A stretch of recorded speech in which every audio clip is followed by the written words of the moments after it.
Hello and welcome to the Petticoated Swashbuckler. My name is Maren, and today it is New Year and a new project.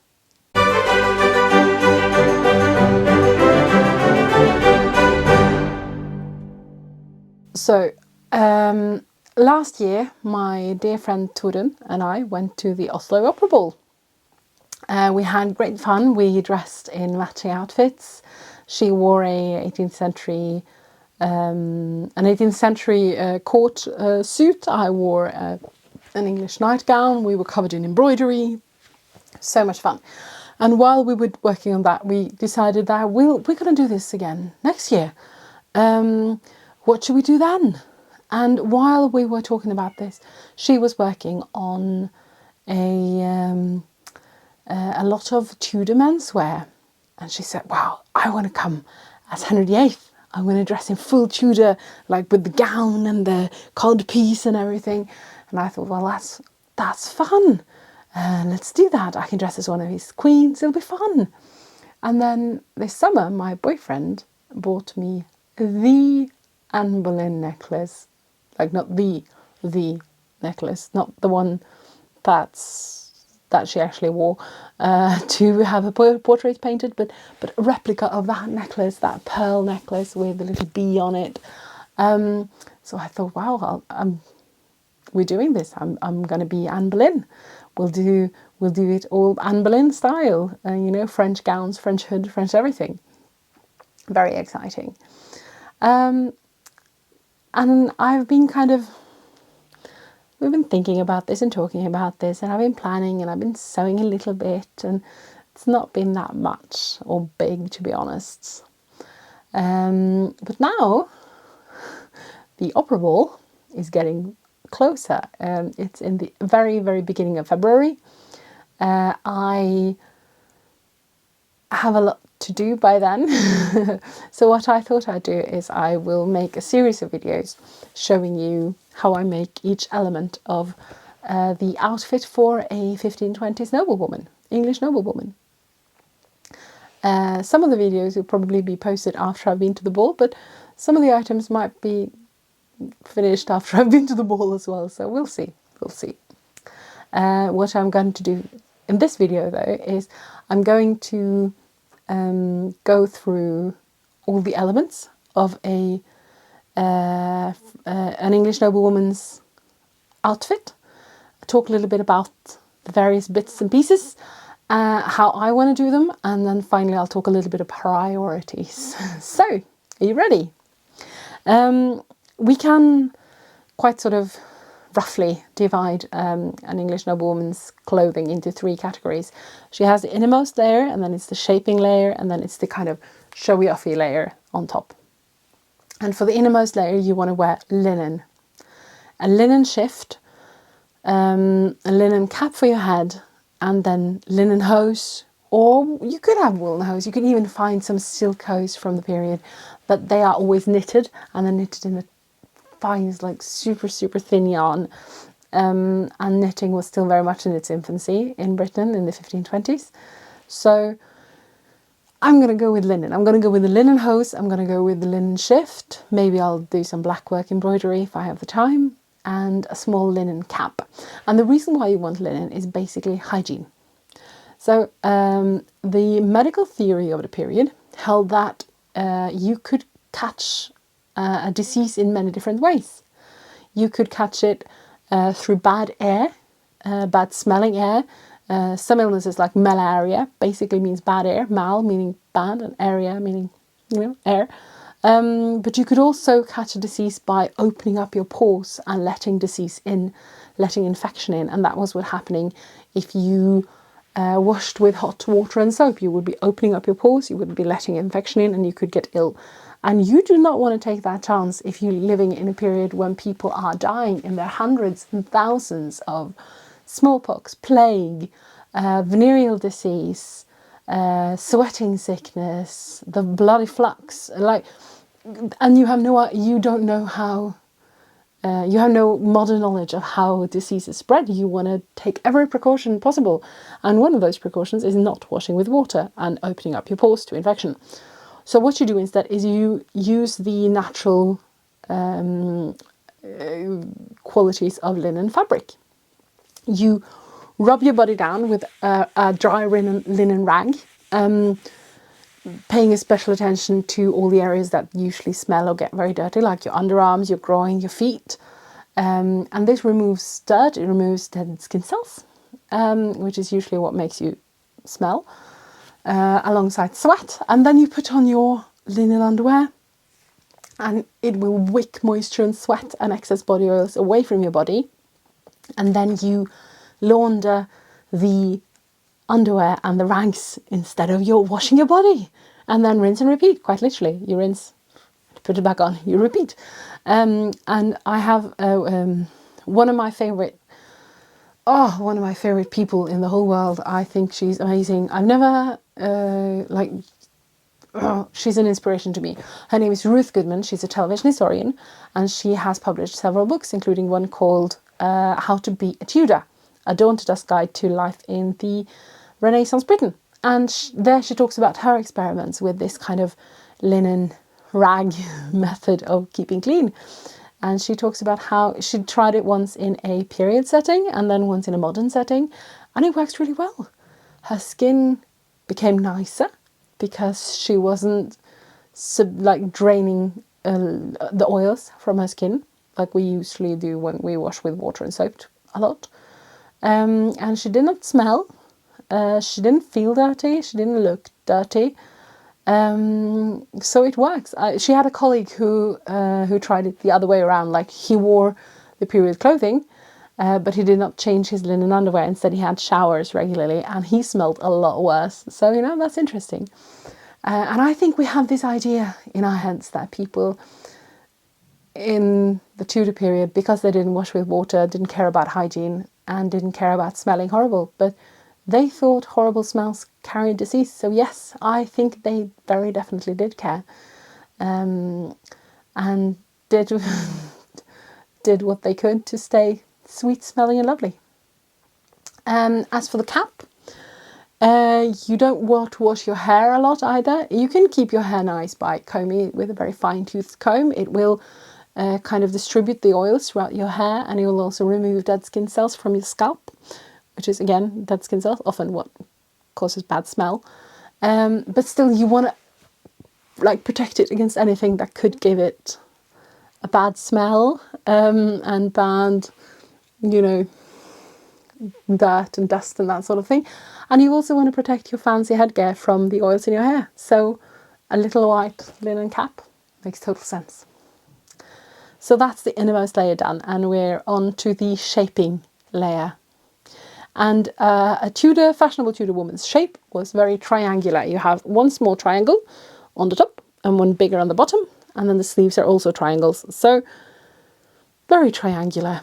And the way you achieve that, the sleeves are just sleeves. They manage themselves. But the way you achieve the triangular shape of the skirt is by a farthingale. Now, a farthingale, or vertingale, probably brought to England by the first wife of Henry VIII, Catalina de Aragon, from Spain.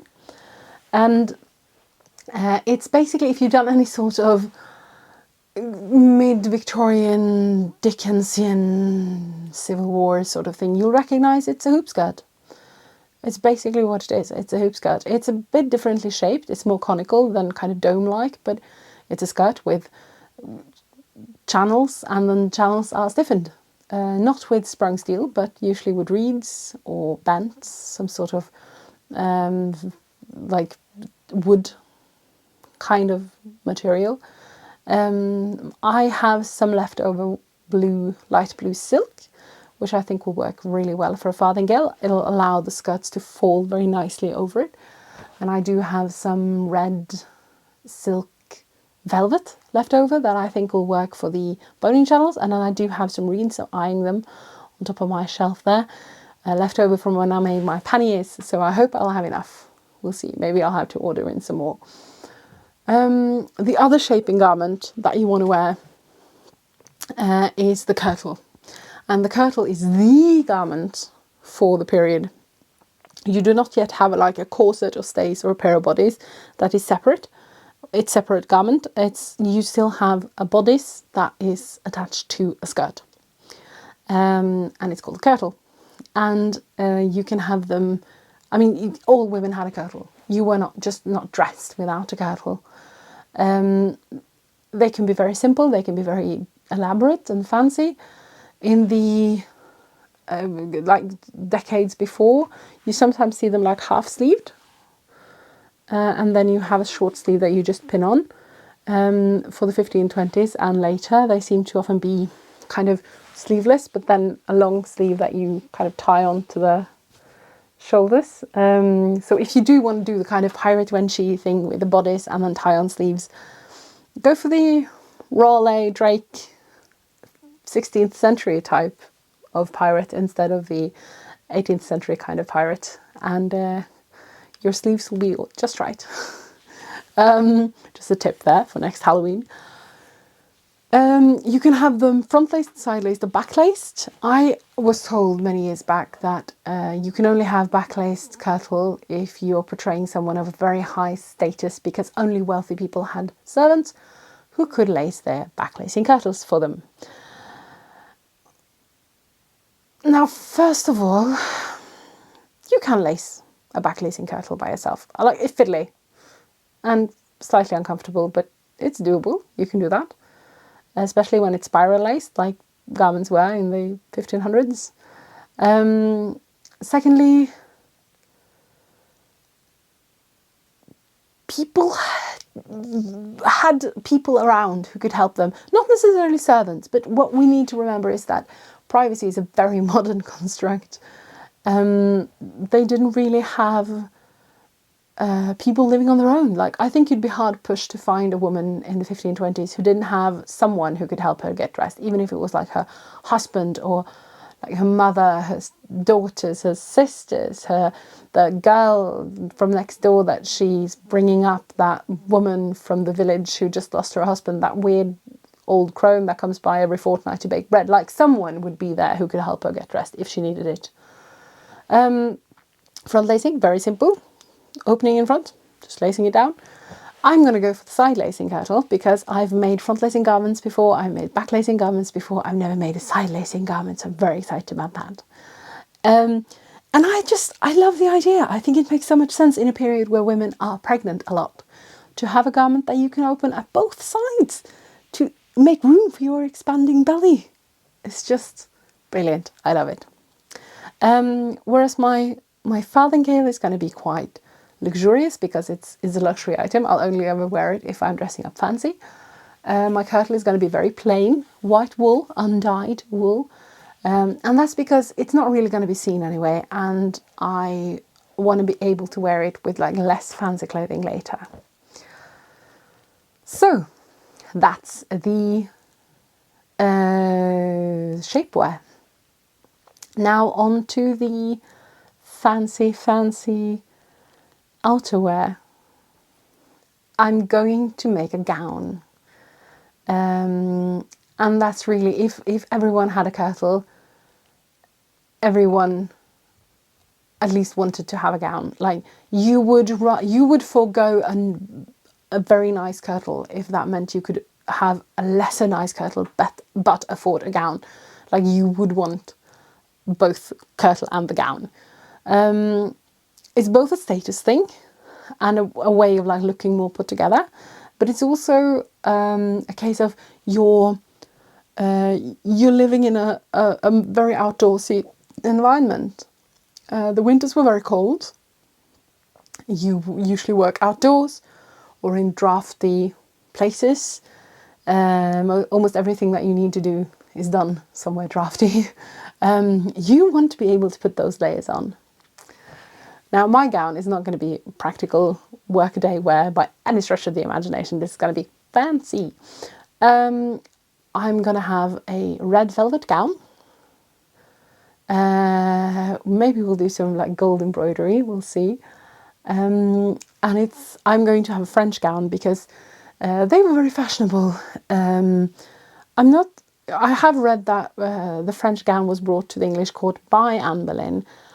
But I have seen images of women wearing French gowns, what looks like French gowns, before 1522 when she came to England from the French court. So I think she probably didn't like bring them over, but I think they and she and everything else was part of this massive fashion for everything that was French.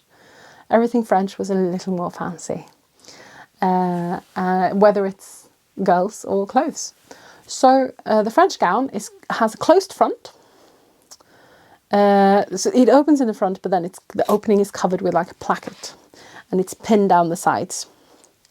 But it has very large, very wide triangular sleeves. They can be super, super big, that you kind of fold back onto like your upper arm, so you can showcase whatever your beautiful shift or whatever's on your lower arms. We'll come back to that on your underarms. But it's got an opening. It's closed in the front and the bodice, but it's got an opening in the skirts, so you can show off your fancy kirtle underneath. Now, my kirtle isn't fancy. So how are we going to solve that? Well, we're going to solve that in a very Tudor way. We're going to do that by using a 4-part and 4 sleeves. A 4-part is basically a triangular piece of cloth or fabric of some sort that is pinned or basted to the kirtle, and it covers only that like bit in the front, that where the gown opens up. So this is all kind of smoke and mirrors and creating an illusion of fancier stuff than you really have. I want my 4-part to be white silk. It's going to be embroidered with gold and stitched with pearls, and it's going to be very fancy and very lovely. And I'm also going to make 4 sleeves that are basically loose, like lower arm sleeves, underarm sleeves, that you fasten to the inside of your gown sleeve. And it just makes it look like underneath your luxurious red velvet gown, you're wearing a white silk kirtle stitched with gold and pearls, which would be very expensive for a garment that hardly anyone sees. And we know this is a period way of solving things because we find references to 4-parts and 4 sleeves in many, many inventories from the period.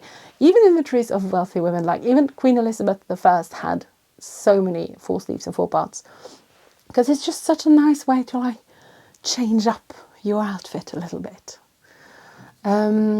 We are, I hope we'll have time to do the like gold embroidery. I might do some, we'll see. Anyway, it's just to create the illusion of being ridiculously wealthy. I will also go looking for some faux fur to decorate to line my gown sleeves with, because fur-lined sleeves seem very common. It will probably kill me because the ball is usually very warm, but I will look very cool as I die from heat stroke, so it's fine. Then we get on to the kind of details, if you like. I do have some jewellery. I will probably make some more jewellery for like my neckline. I do have what's called a girdle, which is basically a belt made from jewellery. It's a little tacky, but I think it'll work very good for this.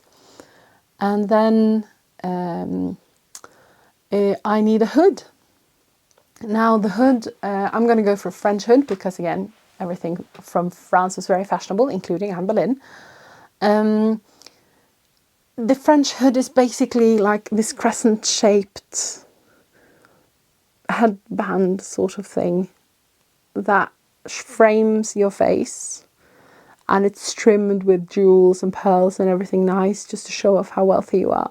And then there's like a black hood attached to it that covers the hair and the head in the back. And I've always wanted one of those, so I'm very excited. So this is my plan. But as you might have noticed, there's quite a lot of items in that list. And I don't have that much time. So I'm going to have to do some very hard prioritizations. And the first thing I'm going to prioritize, the first thing I'm going to make is the kirtle. I've actually already started, kind of, because it's so important. I cannot have this outfit without the kirtle. It is the main shape-giving garment and the main foundation for everything. So the kirtle will have to happen, and then of course the gown will have to happen on top of that. And then I should probably do the 4 sleeves and 4 part so that my kirtle won't look so drab. After that is a little more tricky. I think I'll probably make the farthingale after that, just to make sure that I have something nice to hang my skirts on. I'll probably make the hood after that. The ball is not very strict on historical accuracy, so it's not like I can't go there without a hood. But I would feel like cheating. So I want one, but we'll see how much time I have. When all of that is done, I will probably try to get the first sleeve linings done. I won't prioritize them because they're a nice add-on, but not crucial. And when that's done, I'll probably get into like the underwear side of things, to make a shift, to make hose and to make a cap. The reason why that's last on my list, that would usually be the first. I usually start from the skin moving outwards. The reason why the shift is so far down my priorities list is because I have some things that can work. Like, it's not ideal, but it can work. I can make it work. I was looking through my stores of clothing, and I have a lot from like the Viking Age to Middle Ages, and then a lot from like the 1700s onwards, but between like 1360 and 1760 there's a gap. So this is me trying to fill that gap. But it's not that much difference between a 1760s chemise and a 1520s chemise. I can make it work, but I would love to make a separate one for this project with black work. So that's my plan, my very ambitious plan. I invite you all to come along in the following weeks as we create the outfit of Anne Boleyn, or at least her unknown cousin. But until next time, bye!